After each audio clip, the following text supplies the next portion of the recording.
Definitions and concepts.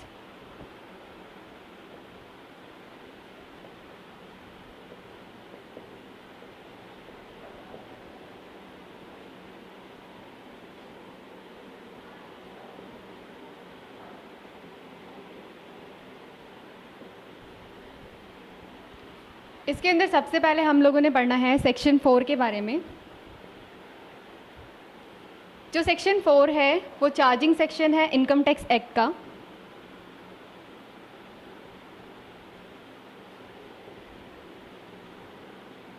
ये charging section बताता है कि जो टैक्स लगाया जाएगा, tax is levied on total income of every person of previous year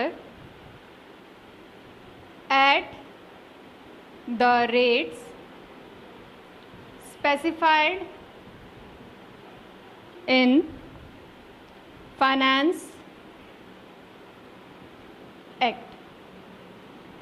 तो जो सेक्शन 4 है वो बताता है टैक्स हमें लगाना है टोटल इनकम के ऊपर जो कि एक पर्सन अर्न करेगा, और वो जो इनकम है वो रिलेटेड होनी चाहिए प्रीवियस ईयर से, और इसके ऊपर जो टैक्स लगाया जाएगा ये उन रेट्स पे लगाया जाएगा जो कि फाइनेंस एक्ट में बताया गया। तो बेसिकली हमने जो टर्म समझनी है वो समझनी है कि टोटल इनकम क्या होता है, पर्सन क्या होता है, प्रीवियस ईयर किसे कहते हैं।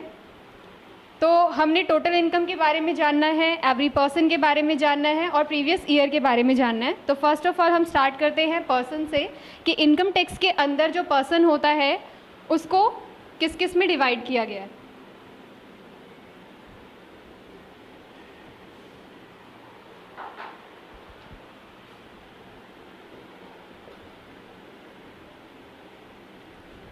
सेक्शन 2 सबसेक्शन 31 पर्सन को डिफाइन करता है। इसको टोटल 7 कैटेगरीज में बांटा गया है। फर्स्ट होता है individual, then second is Hindu undivided family,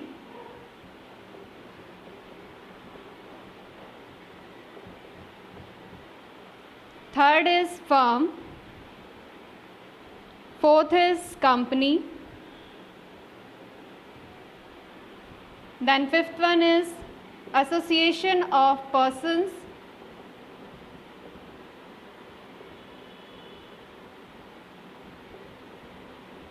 or body of individuals,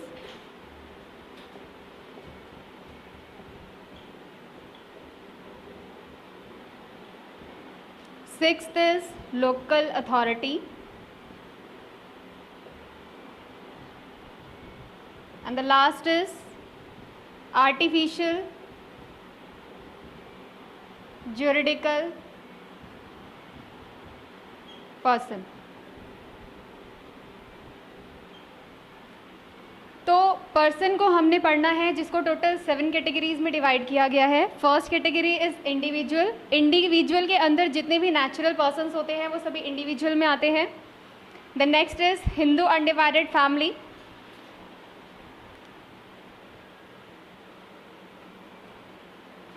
Hindu undivided family, जितनी भी जॉइंट फैमिलीज होती हैं वो सभी हिंदू अनडिवाइडेड फैमिली में आती हैं। उसके बाद आता है फर्म। फर्म के अंदर पार्टनरशिप फर्म और लिमिटेड लायबिलिटी पार्टनरशिप फर्म्स, ये सभी फर्म का पार्ट होती हैं। देन आता है company, Indian companies, foreign companies, ये सभी कंपनी का पार्ट है। उसके बाद आता है एसोसिएशन ऑफ पर्सनस या body of individuals. Association of persons का एग्जाम्पल है लाइक जितनी भी क्लब्स होते हैं या कोऑपरेटिव सोसाइटीज़ होती है वो सभी इसका एग्जाम्पल है। उसके बाद आता है लोकल अथॉरिटी। लोकल अथॉरिटी के केस में जितनी भी म्यूनसिपालिटीज़ होती हैं या ग्राम पंचायत होते हैं वो सभी लोकल अथॉरिटी का पार्ट माने जाते हैं। उसके बाद जो भी इन 6 में नहीं आते वो सभी पार्ट होती है हमारी आर्टिफिशियल ज्यूरिडिकल पर्सन का। लाइक यूनिवर्सिटीज़ जो है वो इसका एग्जांपल है। For example Delhi university, Delhi university is the example of artificial juridical person. Now the second term is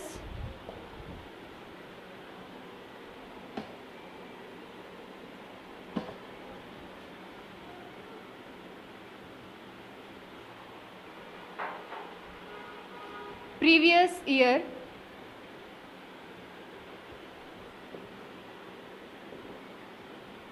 previous year जो है वो डिफाइन किया गया है सेक्शन 3 के अंदर। सेक्शन 3 बताता है प्रीवियस ईयर के बारे में। तो जो प्रीवियस ईयर होता है बेसिकली ये वो ईयर होता है इन विच इनकम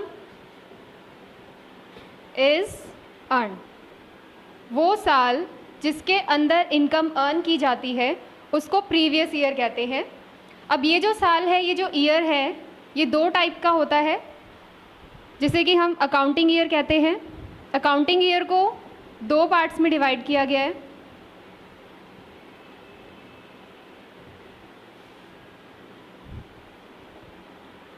एक होता है कैलेंडर ईयर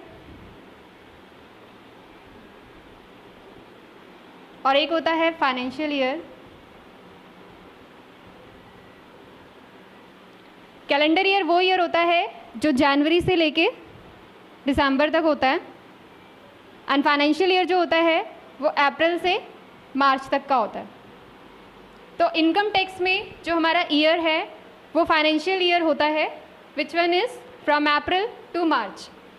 तो first like in the case of, अगर मैं कहूँ 1 अप्रैल 2012 से लेके 31 मार्च 2013, तो ये जो है ये हमारा फाइनेंशियल ईयर हो गया।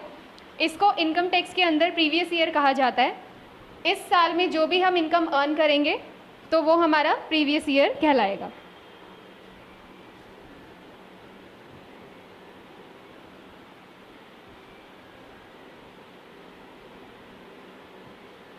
अब उसके बाद हमने समझना है टोटल इनकम के बारे में, क्योंकि जो टैक्स लगाया जाता है वो इनकम के ऊपर लगाया जाता है।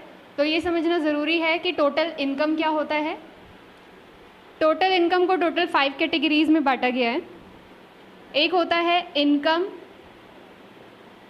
Under the head salary,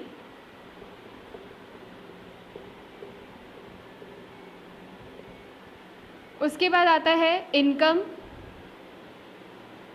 from house property,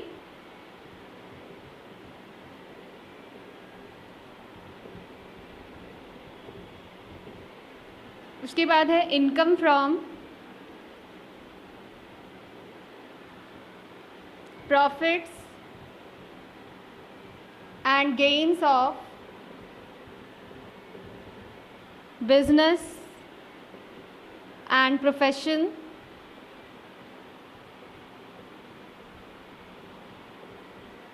the next is income under the head capital gains,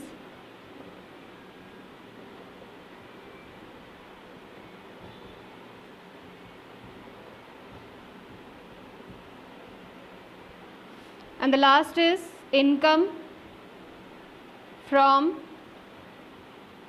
other sources. इन सभी 5 इनकम्स को हमने डिटेल में पढ़ना है।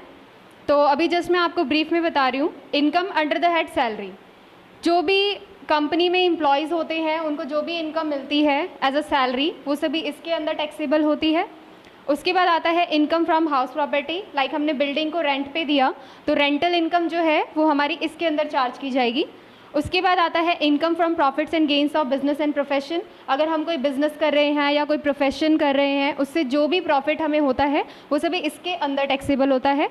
उसके बाद आता है income under the head capital gains, like हमने क्या करा, किसी बिल्डिंग को बेचा या लैंड को बेचा तो उससे जो भी प्रॉफिट अर्न होगा वो हमारा इसके अंदर टैक्सेबल होगा। आफ्टर दैट अगर मान लो इन चारों में कोई भी इनकम नहीं आ रही है तो वो सबसे लास्ट में टैक्सेबल होगी इनकम फ्रॉम अदर सोर्सेज।